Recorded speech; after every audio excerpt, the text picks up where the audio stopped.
చెప్పి కూడా ప్రభుత్వాన్ని నేను హెచ్చరిస్తూ మరి మా పార్టీ తరఫున రైతాంగానికి కూడా విజ్ఞప్తి చేస్తూ ఉన్నాం. మీరెవరూ ఆందోళన పడాల్సిన అవసరం లేదు. మీ తరఫున కేసీఆర్ గారు బీఆర్ఎస్ పార్టీ యంత్రాంగం మొత్తం ఉంది. మీరు ఎక్కడికి పిలిచినా వస్తాం, మీరు ఎప్పుడు పిలిచినా వస్తాం.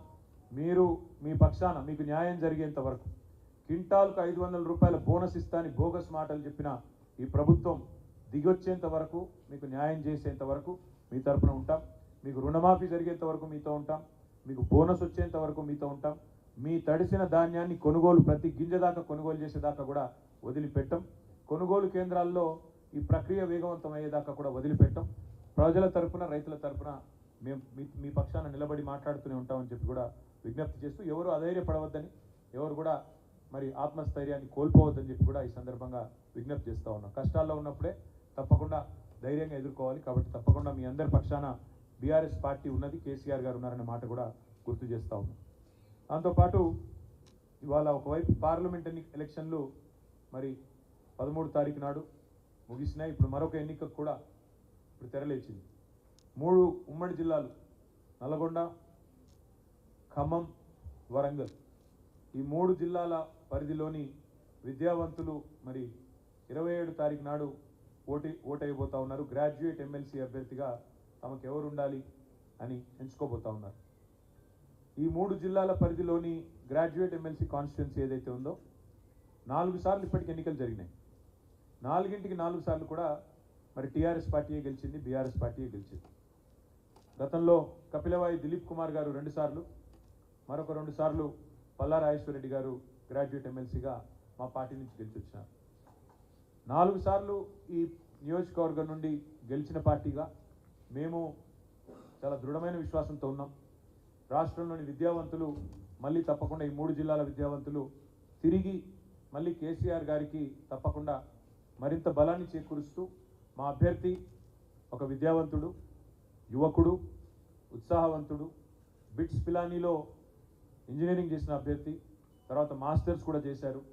తదనంతరం సాఫ్ట్వేర్ రంగంలో అమెరికాలో దాదాపు 7 సంవత్సరాలు పనిచేసిన అభ్యర్థి, విద్యావంతుడు, ఉత్సాహవంతుడు, తిరిగి మొత్తంగా రాష్ట్ర వ్యాప్తంగా కూడా మరి బలమైన ఒక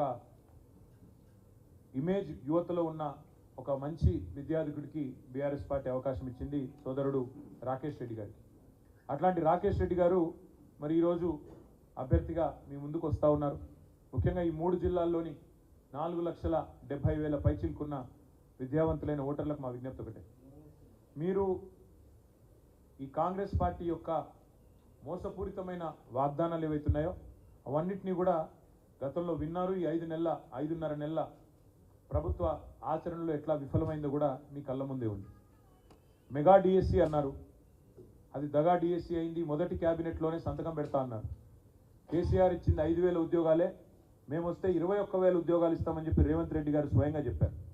మరి దాన్ని దగా చేసి ఆయన ఇచ్చిన మాటను ఆయనే తుంగలో దొక్కి కేవలం మరొక 5,000 ఉద్యోగాలు తోడు చేసి దానికి మళ్ళొక్కసారి తెలంగాణ యువతకి మోసం చేసిన ప్రభుత్వం ఈ కాంగ్రెస్ ప్రభుత్వం. జాబ్ క్యాలెండర్ అన్నారు, మరి ఇంతవరకు అతి లేదు గతి లేదు, ఏ ఒక్క మాట కూడా నిలబెట్టుకోలేదు.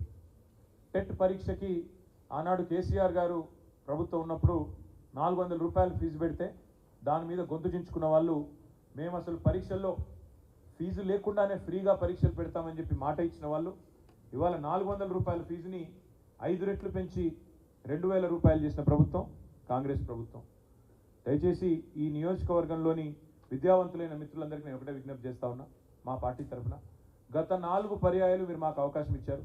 మా అభ్యర్థులు, మా గెలిచిన శాసన మండలి సభ్యులు మీ తరఫున శాసన మండలిలో ప్రభుత్వాన్ని ప్రశ్నించారు. ప్రభుత్వం నుంచి మీకు రావాల్సిన మరి ఉద్యోగాలు కానీ, ప్రభుత్వం నుంచి మీకు రావాల్సిన వసతులు కానీ వాటి విషయంలో చాలా నిబద్ధతతో పనిచేసింది బీఆర్ఎస్ పార్టీ ఎమ్మెల్సీలు. ఈసారి కూడా మీరు ఆలోచించవలసింది, దయచేసి విజ్ఞప్తి చేసేది మీకు, ఈ ప్రభుత్వం మీరు ఎట్లా మిమ్మల్ని వంచిందో కాంగ్రెస్ ప్రభుత్వం మీ కళ్ళ ముందే ఉంది. 5 నెలల్లో కళ్ళబొల్లి కబుర్లు చెప్పి ఎన్ని రకాల మోసం చేసిందో మీ కళ్ళ ముందే ఉంది. అదేవిధంగా 9.5 ఏళ్ల కేసీఆర్ గారి ప్రభుత్వంలో ఏ రకంగా విద్యా వ్యాప్తికి, ఏ రకంగా మౌలిక వసతుల కల్పనకు కేసీఆర్ గారి ప్రభుత్వం పనిచేసిందో కూడా మీ కళ్ళ ముందే ఉంది. ఈ 3 జిల్లాల్లో ఉదాహరణకి నల్గొండ జిల్లాని తీసుకుంటే నల్గొండ జిల్లాలో బీఆర్ఎస్ ప్రభుత్వం ఏర్పడక ముందు ఒక్క మెడికల్ కాలేజ్ కూడా లేదు. కానీ బీఆర్ఎస్ ప్రభుత్వం వచ్చిన తర్వాత కేసీఆర్ గారి నాయకత్వంలో 3 మెడికల్ కాలేజీలు ఒక్క జిల్లాలోనే ఏర్పాటు చేసుకున్నాం.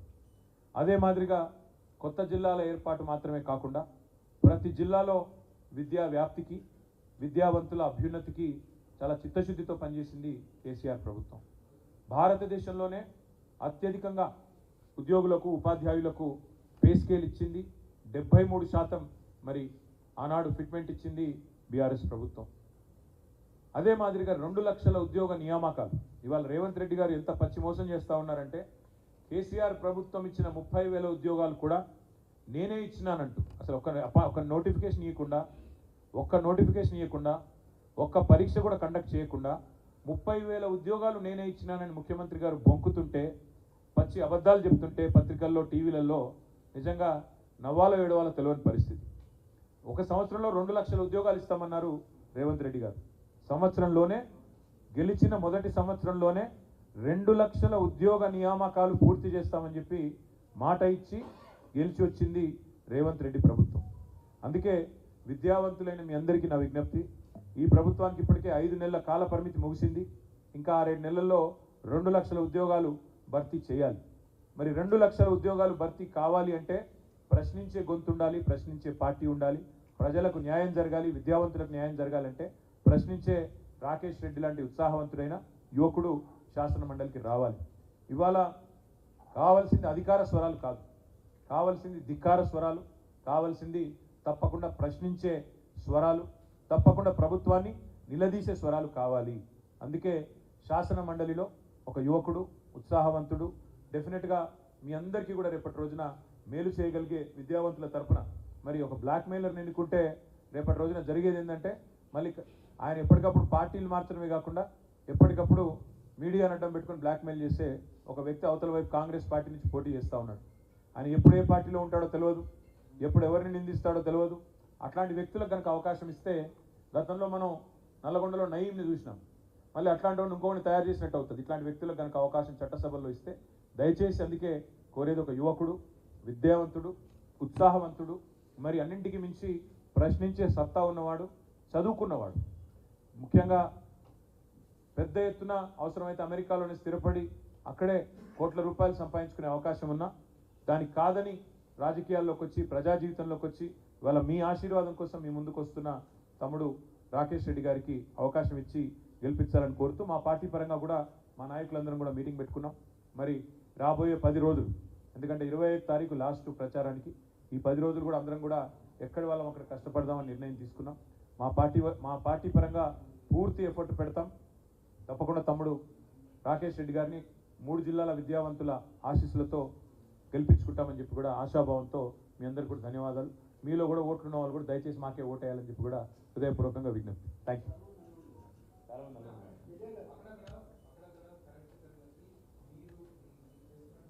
ఏంటది కరెక్ట్ కట్ట